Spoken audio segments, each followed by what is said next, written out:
নমস্কার বন্ধুরা, mister Mrs cooking আর্টে আপনাদের সকলকে জানাই আরও একবার স্বাগত। আজকে চলে এসেছি দুর্দান্ত স্বাদে আজকে মাছের একটা রেসিপি নিয়ে। আপনারা কিন্তু দই কাতলা বা দই দিয়ে কিন্তু মাছের রেসিপি অনেকবারই খেয়েছেন, কিন্তু অনেক সময় দই দিলে কিন্তু সেটা ফেটে যায়। সেই ঝামেলাটাকে না হয়ে আজকে খুব সুন্দরভাবে রেস্টুরেন্ট স্টাইলে আপনাদের সঙ্গে বানিয়ে দেখাবো দই রুইয়ের রেসিপি। চলুন দেখে নিই আজকের দই রুইয়ের রেসিপি। যদি ভালো লাগে তাহলে অবশ্যই কিন্তু একটা লাইক করে দেবেন, আর কমেন্টের মাধ্যমে আমাকে জানাতে একদমই ভুলবেন না যে কেমন লাগলো আজকের রেসিপিটা। আর যারা নতুন বন্ধু হচ্ছে আমার চ্যানেলে, তারা কিন্তু তাড়াতাড়ি করে সাবস্ক্রাইব করে নাও, পাশে থাকা বেল আইকনটা ক্লিক করতে একদম ভুলো না। আর পুরো ভিডিওটা দেখার অনুরোধ রইল। চলো দেখে নিই আজকের ভিডিও। রেসিপিটা বানাতে আমাদের এখানে রুই মাছ লেগেছে, আর রুই মাছ দিয়ে আজকে আমি রেসিপিটা বানাবো। এখানে আমি রুই মাছ নিয়েছি 5 থেকে 6টা টোটাল রুই মাছ আছে। আর রেসিপিটা বানানোর জন্য আমরা প্রথমেই মাখিয়ে নেব নুন, হলুদ, আর দিয়ে দেব সামান্য পরিমাণে সর্ষের তেল। দেওয়ার পরে এটাকে খুব ভালো করে মিশিয়ে দিচ্ছি নুন হলুদের সাথে। এর থেকে আর বেশি কিছু আমি দেব না, সামান্য নুন আর হলুদ দিয়ে এটাকে মাখিয়ে নিয়েছি। এরপরে কড়াইটাকে গরম করে এর মধ্যে দিয়ে দিচ্ছি সর্ষের তেল। আমি এখানে সর্ষের তেল দিয়ে রেসিপিটা আজকে বানাবো। তেলটা গরম হয়ে যাওয়ার পরে এর মধ্যে দিয়ে দিচ্ছি মাছগুলোকে আমরা খুব ভালো করে ভেজে নেব, তারপরে তুলে নেব। মাছগুলো দু পিঠে হালকা ব্রাউন কালার হলে তারপরে কিন্তু এটা আমরা তুলে নেব। এইভাবে আমি সব মাছগুলোকে দিয়ে দিয়েছি। আর দেখুন মাছগুলো কিন্তু খুব ভালোভাবেই রেডি হতে আরম্ভ করেছে। আর একটা অলরেডি এটা হালকা একটা ব্রাউন কালার চলে এসছে। মাছগুলো ভেজে আমরা তুলে নিয়েছি। আর এরপরে এখানে একটা মশলা আমরা রেডি করে নিয়েছি এখানে 6 থেকে 7টা কাজু বাদাম, আর নিয়েছি পোস্ত নিয়েছি 4 থেকে 5 চামচ মতো, নিয়েছি জিরে 1 টেবিল চামচ, আর নিয়েছি মৌরি 1 চামচ মতো মৌরি, আর লাগছে এখানে ধনে। আমি এখানে গোটা ধনে ইউজ করেছি 1 চামচ মতো। সমস্ত কিছু আগে শুকনো খোলায় এটাকে আমি পেস্ট করে নেব। আর দেখুন শুকনো খোলায় এইভাবে অল্প মশলা থাকলে আগে এইভাবে শুকনো খোলায় পেস্ট করে নিলে তাহলে কিন্তু এই পেস্টটা খুব ভালোভাবেই হয়। আর এর মধ্যে আমি দিয়ে দিলাম এরপরে সামান্য পরিমাণে জলটাকে দেওয়ার পরে সমস্ত মশলাগুলোকে এক জায়গায় করে আবারও আমরা পেস্ট বানিয়ে নেব। দেখুন পেস্টটা খুব সুন্দরভাবে আমরা বানিয়ে নিয়েছি, আর খুব ভালোভাবে পেস্ট হয়ে গেছে। এরপর আমি দেখিয়ে দিচ্ছি নিয়েছি এখানে 2টো টমেটো, আর নিয়েছি এখানে টক দই 6 চামচ মতো, আর নিয়েছি এখানে যে মশলাটা রেডি করলাম সেটা, আর লাগছে এখানে পেঁয়াজ, রসুন, আদা আর কাঁচা লঙ্কা বাটা। পেঁয়াজ কিন্তু নিয়েছি আমি একটা বড় পেঁয়াজ, আর রসুন নিয়েছি 4 কোয়া, কাঁচা লঙ্কা আপনাদের স্বাদ মতো, আর আদা 1 ইঞ্চি। সমস্ত কিছু আমরা রেডি করে নিয়েছি। এরপরে আমরা যেই তেলটা দিয়ে মাছ ভেজেছিলাম সেই তেলটা দিয়ে কিন্তু আজকে রেসিপিটা বানাবো। দিয়ে দিলাম একটা শুকনো লঙ্কা আর তেজপাতা।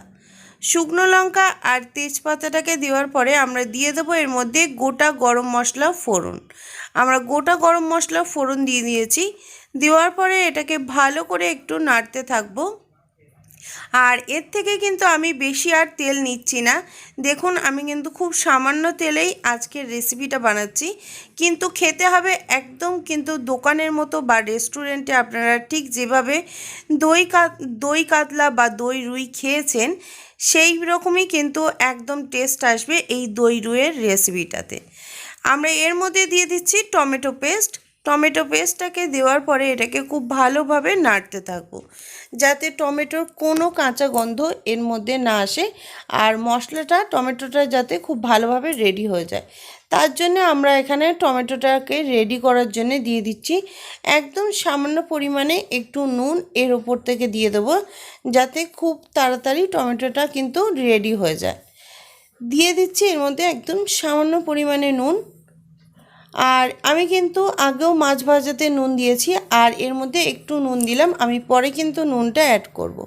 দেওয়ার পরে এটাকে খুব ভালো করে মিশিয়ে দেখুন টমেটোটা কিন্তু আরও সুন্দরভাবে কালার হচ্ছে আর তেল ছাড়তেও আরম্ভ করে দিয়েছে।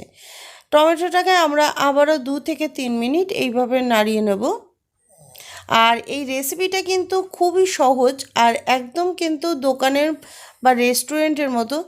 অবশ্যই এই রেসিপিটা একবার বাড়িতে ট্রাই করো, আশা করছি তোমাদের খুব ভালো লাগবে।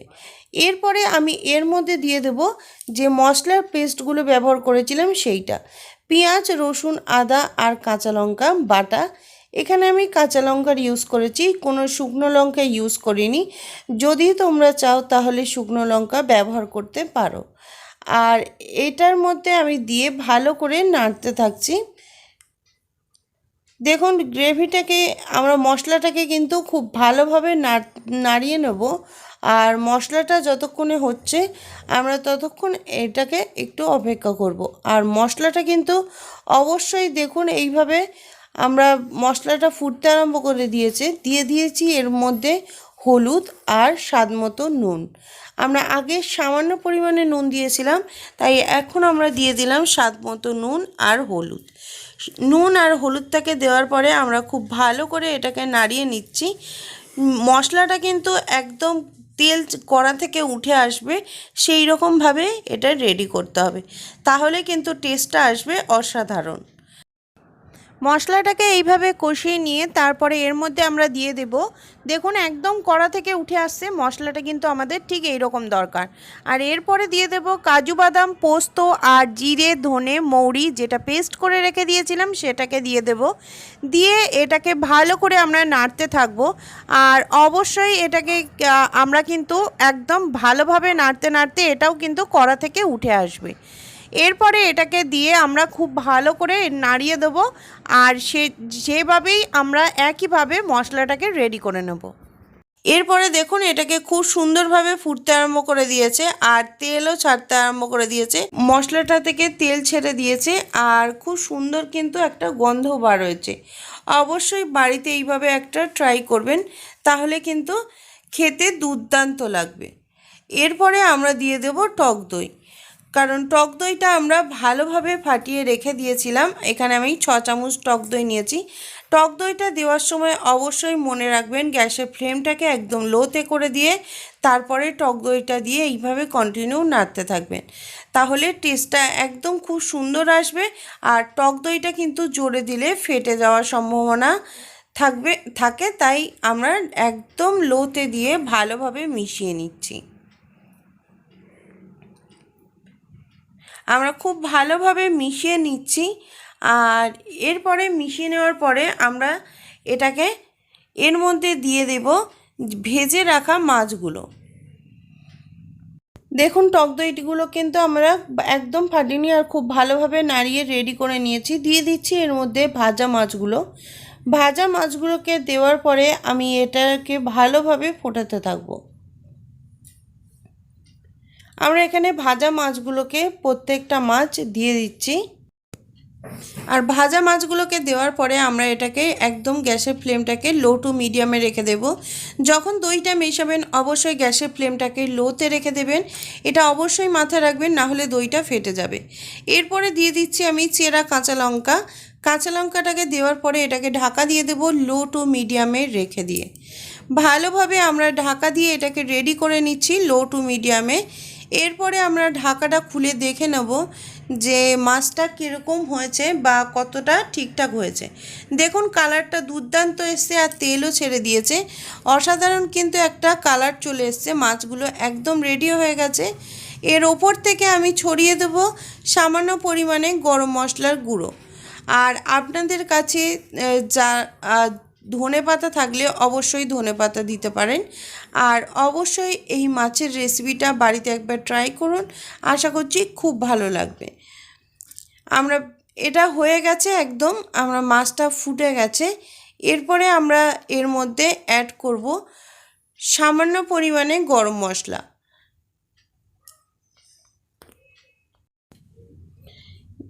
আমরা এর মধ্যে দিয়ে দিচ্ছি গরম মশলার গুঁড়ো। গরম মশলার গুঁড়োটাকে দেওয়ার পরে এটাকে একটু স্ট্যান্ডিং টাইমে রেখে দেব। আর দেখুন খুব সুন্দরভাবে কিন্তু গ্রেভিটাও রেডি হয়ে গেছে, মাছগুলোও দুর্দান্তভাবে রেডি হয়ে গেছে। তাহলে অবশ্যই গরম গরম ভাতের সাথে পরিবেশন করুন এই রকম রুই দইয়ের রেসিপি। আর বাড়িতে এটা অবশ্যই বানিয়ে জানাবেন যে কেমন লাগলো। যারা নতুন বন্ধু আছো এখনও পর্যন্ত আমার চ্যানেলটাকে সাবস্ক্রাইব করোনি, তাড়াতাড়ি করে সাবস্ক্রাইব করে নাও। পাশে থাকা বেল আইকনটা ক্লিক করতে একদম ভুলো না। আর আজকে কিন্তু আমাদের রেডি হয়ে গেছে অসাধারণ স্বাদের এই রেসিপিটা আমরা একটা প্লেটের মধ্যে মাছগুলোকে নিয়ে নেব। আমরা এখানে একটা প্লেট নিয়ে নিয়েছি আর এর মধ্যে দিয়ে দিচ্ছি মাছগুলোকে সমস্ত মাছগুলোকে একটা একটা করে সাজিয়ে আমরা এর মধ্যে রেখে দেব। তারপরে কিন্তু আমরা এর ওপর থেকে ছড়িয়ে দেব সামান্য পরিমাণে কাঁচা লঙ্কা কোচানো। আপনাদের কাছে যদি ধনেপাতা থাকে তাহলে অবশ্যই ধনেপাতা এর মধ্যে কুচিয়ে দিতে পারেন। আর যদি ধনেপাতা না থাকে তাহলে কিন্তু এর মধ্যে ওপর থেকে চেরা কাঁচা লঙ্কা দিয়ে দিতে পারেন, তাহলেও কিন্তু দেখতে খুবই সুন্দর লাগবে। আমাদের রেডি হয়ে গেছে আর ওপর থেকে আমি চেরা কাঁচা লঙ্কা দিয়ে এটা সাজিয়ে নিয়েছি। দুর্দান্ত স্বাদে আজকের রেসিপি। তাহলে বাড়িতে বানিয়ে ফেলুন এই রকম সহজ দুর্দান্ত স্বাদে মাছের একটা রেসিপি দই দিয়ে। কোনো রকম দই ফেটে যাওয়ার ভয় ছাড়াই বাড়িতে এই রকম সুন্দর একটা রেসিপি বানিয়ে নিন আর কিন্তু সবাইকে পরিবেশন করুন। আর নিজেও কিন্তু একবার অবশ্যই টেস্ট করে দেখুন কেমন লাগলো আজকের রেসিপিটা। আর এতক্ষণ ধরে রেসিপিটা দেখার জন্য অসংখ্য ধন্যবাদ। ভালো লাগলে লাইক করে দেবেন আর কমেন্টের মধ্যে জানাবেন যে কেমন লাগলো আজকের রেসিপি।